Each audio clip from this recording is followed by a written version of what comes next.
नमस्कार प्यारे विद्यार्थियों, एक बार फिर आप सभी का स्वागत है आपके अपने YouTube channel Sandeep master online classes पे।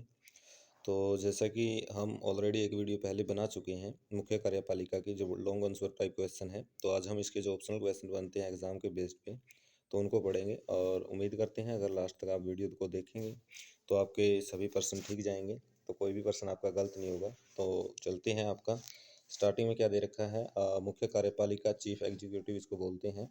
तो इसकी भूमिका क्या है? सरकार राज्य का आवश्यक तत्व होता है। जो गवर्नमेंट है वो राज्य का क्या होता है? अभिन्न अंग आवश्यक तत्व होता है, और यह राज्य का कार्यवाहक यंत्र होता है जो राज्य की इच्छा को निर्धारित व कार्यान्वित करता है। सरकार के बिना राज्य की कल्पना नहीं की जा सकती। तो जो राज्य है उसकी कल्पना नहीं की जा सकती किसके बिना? गवर्नमेंट के बिना, क्योंकि सरकार राज्य का एक आवश्यक तत्व होता है। नेक्स्ट आपका आगे जो दे रखा है, क्योंकि सरकार राज्य का मूर्त रूप होता है। सरकार को राज्य की आत्मा कहा जाता है। जो सरकार है उसको किसकी आत्मा कहा जाता है? उसको राज्य की आत्मा कहा जाता है। सरकार राज्य का वह यंत्र है जिस पर राज्य को कानून बनाने, इन्हें कार्यान्वित करने, इनकी व्याख्या करने की जिम्मेदारी होती है। तो जो सरकार है इसी को राज्य के जो कानून बनाने या कार्यान्वित करने की शक्ति होती है, जिम्मेदारी होती है। सरकार के 3 अंग होते हैं। तो यहाँ से क्वेश्चन पूछा भी गया है प्रीवियस ईयर जो एग्जाम है, अगर उनको उठा के आप देखोगे तो सरकार के कितने अंग होते हैं? सरकार के 3 अंग होते हैं। विधानपालिका जो कानून को निर्मित करती है, कार्यपालिका जो विधानपालिका द्वारा निर्मित कानूनों को लागू करती है, और न्यायपालिका आपका जुडिशरी से जुड़ा सिस्टम है जो न्याय संबंधी मामलों की निगरानी रखता है। आगे आपका कार्यपालिका सरकार का महत्वपूर्ण अंग होता है। जो कार्यपालिका है ये सरकार का महत्वपूर्ण अंग होता है, और कार्यपालिका का हेड कौन होता है? आपका राष्ट्रपति होता है, और वही मुख्य कार्यपालक होता है। जो विधानपालिका द्वारा निर्मित कानूनों को लागू करती है, वास्तव में यह धुरी है और ये पीवट होती है जिसके चारों राज्य का प्रशासन तंत्र या लोक प्रशासन घूमता है। अगर पीवट देखा जाए, अगर वास्तविक जो कार्य पूछा जाए, वास्तविक जो शक्तियाँ होती हैं वो कार्यपालिका के पास होती हैं। महत्वपूर्ण अंग होता है सरकार का, और ये विधानपालिका द्वारा निर्मित कानूनों को तो लागू करती ही करती है, और ये धुरी के तौर पे भी काम करती है। और राज्य का जो प्रशासन तंत्र है चारों तरफ से, मतलब कार्यपालिका के इर्द गिर्द घूमता रहता है। इस प्रकार लोक प्रशासन में कार्यपालिका की अहम भूमिका होती है। कार्यपालिका के मुखिया को मुख्य कार्यपालिका कहा जाता है। इस अध्याय में हम कार्यपालिका मुख्य कार्यपालिका से संबंधित बातों का अध्ययन करेंगे। जो ऑब्जेक्टिव क्वेश्चन बनते हैं तो उनको देखते हैं, जो वस्तुनिष्ठ क्वेश्चन है। पहला क्वेश्चन है आपका, कानून लागू करने वाला सरकार का अंग। जो कानून को लागू करता है, सरकार के उस अंग को क्या कहा जाता है? तो उस सरकार के उस अंग को कार्यपालिका कहा जाता है। वैसे जो आपकी विधानपालिका है वो कानून को निर्मित करती है, और जो कार्यपालिका है उसको लागू करती है। तो कानून लागू करने वाला सरकार का अंग आपसे अगर पूछता है एग्जाम में, एग्जामिनर है जो, तो वो रहेगा आपका राइट ऑप्शन कार्यपालिका। भारत में शासन प्रणाली का कौन सा रूप है? भारत में शासन प्रणाली का संसदीय रूप है। और स्विट्जरलैंड में शक्ति के केंद्र के आधार पर कार्यपालिका का कौन सा रूप पाया जाता है? तो कार्यपालिका का बहुल रूप पाया जाता है, जहाँ पे सत्ता की जो शक्ति है अगर एक से अधिक व्यक्तियों के हाथों में है तो वहाँ पे बहुल कार्यपालिका होती है। फॉर एग्जाम्पल आपका स्विट्जरलैंड है, और जहाँ पे कार्यपालक की शक्तियाँ एक व्यक्ति के हाथों में, सत्ता की शक्तियाँ एक व्यक्ति के हाथों में तक सीमित होती है, तो वहाँ पे एकल कार्यपालिका होती है। स्विट्जरलैंड में मुख्य कार्यपालक की शक्ति किसमें निहित होती है? तो जो संघीय परिषद है वहाँ की उसमें निहित होती है। तो स्विट्जरलैंड में बहुल कार्यपालिका होती है, और वहाँ के जो मुख्य कार्यपालक है उसकी शक्ति संघीय परिषद में निहित होती है। नेक्स्ट क्वेश्चन है आपका, अमेरिका की शासन प्रणाली में मुख्य कार्यपालिका कौन है? तो अमेरिका की जो शासन प्रणाली है उसमें जो मुख्य कार्यपालक होता है राष्ट्रपति होता है। भारत में भी मुख्य कार्यपालक कौन होता है? भारत में भी आपका जो मुख्य कार्यपालक है वो राष्ट्रपति होता है, और राष्ट्रपति संविधान का प्रमुख नागरिक होता है, और गणतंत्र का प्रतीक होता है, और ये संघ की कार्यपालिका का हेड होता है। और राज्य स्तर पर वास्तविक कार्यपालक कौन होता है? राज्य स्तर पर जो वास्तविक कार्यपालक होता है वो मुख्यमंत्री होता है। और सेंट्रल के लेवल पे अगर देखा जाए तो वास्तविक कार्यपालक आपका पीएम होता है, प्रधानमंत्री। राष्ट्रपति वैसे बहुत कम पावर का यूज करते हैं। स्थायी कार्यपालिका को क्या कहा जाता है? स्थायी कार्यपालिका को नौकरशाही कहा जाता है। जो आईएएस, आईपीएस, यूपीएससी के अकॉर्डिंग जितनी भी सिविल सर्विसेज आती हैं, नौकरशाही मतलब जो पद प्राप्त करते हैं, मतलब किसी भी एग्जाम बेस पे, तो वो नौकरशाही कहलाती है, जो स्थायी कार्यपालिका होती है। कानून निर्मित करने वाले सरकार के अंग को क्या कहा जाता है? कानून निर्मित करने वाले अंग को, जैसे आपने पहले पढ़ा, विधानपालिका कहते हैं, और इसके द्वारा जो निर्मित कानून है उनको लागू करने वाले अंग को क्या कहा जाता है? कार्यपालिका कहा जाता है। अमेरिका में कौन सी शासन प्रणाली प्रणाली पाई जाती है? तो अमेरिका में अध्यक्षात्मक शासन प्रणाली पाई जाती है। नेक्स्ट क्वेश्चन है आपका, तो डैश दे रखा है यहाँ पे। जो पहला क्वेश्चन है आपका यहाँ पे, खालिस्तान को अस्थायी कार्यपालिका कहा जाता है। तो किसको अस्थायी कार्यपालिका कहा जाता है? जो आपकी राजनीतिक कार्यपालिका है उसको अस्थायी कार्यपालिका कहा जाता है। नेक्स्ट क्वेश्चन है आपका, भारतीय शासन प्रणाली में वास्तविक मुख्य कार्यपालक कौन होता है? तो प्रधानमंत्री होता है। अध्यादेश जारी करना खालिस्तान का कार्य है, तो ये कार्यपालक जो आपका मुख्यमंत्री सॉरी राष्ट्रपति है उसका काम है। सरकार के कितने अंग होते हैं? सरकार के 3 अंग होते हैं, विधानपालिका और आपकी कार्यपालिका और न्यायपालिका। जापान में खालिस्तान कार्यपालिका है तो पैतृक कार्यपालिका वहाँ पे है। नेक्स्ट क्वेश्चन है आपका, कार्यपालिका सरकार का वह अंग होता है जो कानून में अभिव्यक्त जनता की इच्छा को क्रियान्वित करती है। यह कथन किसके हैं? तो गिल्क राष्ट्र महोदय का ये कथन है। व्यापक सामूहिक अर्थ में कार्यपालिका विभाग के अंतर्गत वे सभी अधिकारी, राज्य कर्मचारी, एजेंसी आती हैं जिनका कार्य राज्य की इच्छा को, जिसे व्यवस्थापिका ने निर्धारित कर कानून के रूप में व्यक्त किया है, उसके कार्य रूप में प्रेरित करना होता है। यह कथन किसका है? प्रोफेसर गार्नर का है। नेक्स्ट क्वेश्चन है, तुलनात्मक रूप से शासन का कौन सा अंग अधिक प्रभावशाली है? तो जैसे ऊपर पढ़ा आपने, कार्यपालिका, क्योंकि ये पिवट के तौर पे काम करती है और राज्य का सारा प्रशासन इसी के इर्द गिर्द घूमता है। तो अपने विस्तृत रूप में कार्यपालिका में विधायी और न्यायिक कार्यों को करने वाले अधिकार को छोड़कर सभी कर्मचारी शामिल है जो कानूनी रूप से प्रदर्शित राज्य की इच्छा को लागू करने से संबंधित है। यह परिभाषा किसकी है? ये परिभाषा गैटल की है। जो पैतृक कार्यपालिका का उदाहरण है वो आपका इंग्लैंड है। आगे है आपका, बहुल कार्यपालिका का उदाहरण है आपका स्विट्जरलैंड। स्विट्जरलैंड में बहुल कार्यपालिका मिलती है। और भारत में मनोनीत कार्यपालिका का उदाहरण कौन सा है? राज्यपाल है।